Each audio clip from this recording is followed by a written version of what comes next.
And then you also had another story that when I first saw this one, my heart sank into my stomach again, because it sounds like Synology. We talked about the Synology disk station manager, and a lot of, there's some various hacks for that where people have taken them over and used them for building a botnet and scanning and other types of activities. But it sounds like somebody's doing something even a little worse lately with the Synology appliances. Can you tell us more about it? Yeah, this one, my reaction was exactly the same as yours. I was going, oh no, not again. But it looks like this time what's happening, and this just showed up in the Synology forums on Sunday, over the weekend, August 3rd here. So this looks like a brand new attack. But what's happening is somebody's installing some ransomware. I've seen it variously called SynLocker or Synolock. Basically, what's happening is these probably still the disk stations with weak passwords or whatever vulnerabilities they've been using in the past to get into them.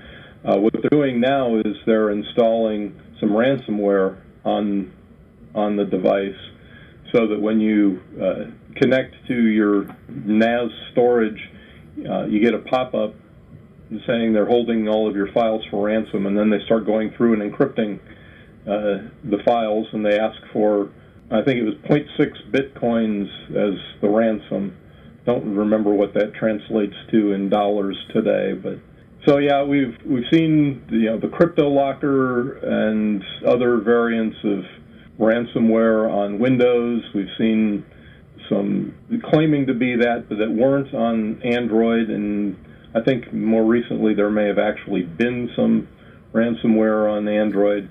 Now they're attacking these NAS devices, and that could be really nasty because it's your NAS storage where you're going to potentially put a lot of your critical documents, and if they're going through and encrypting them, that could be nasty. Yeah, that's a very strategic type of, go to where most of the important files are, right?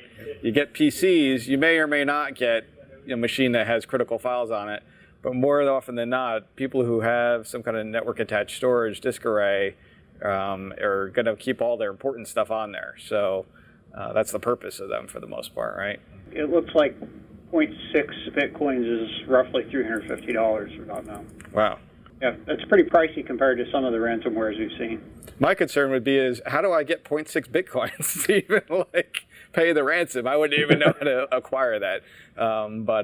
In any event. If you have to round up to the nearest one. Yeah, I mean, if you want me to pay cash, I can do that. But if I got to pay in bitcoins, that's a whole other level of technology that I got to figure out how to pay you in that form. What I've found is that the ransomware office will actually go out of their ways to make it easy for you to figure it out. They'll give you the instructions. Here's how you buy Bitcoin, or here's all the vendors where you can buy a Ucash prepaid card for those same kind of things. Right. They need to get paid. It's their business model. Right.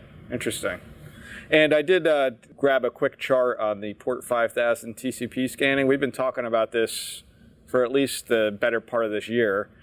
You can see there was definitely a much more increased amount of scanning activity back in the late February, early March timeframe here, which is the big part of this spike up around the 500 million flows per hour.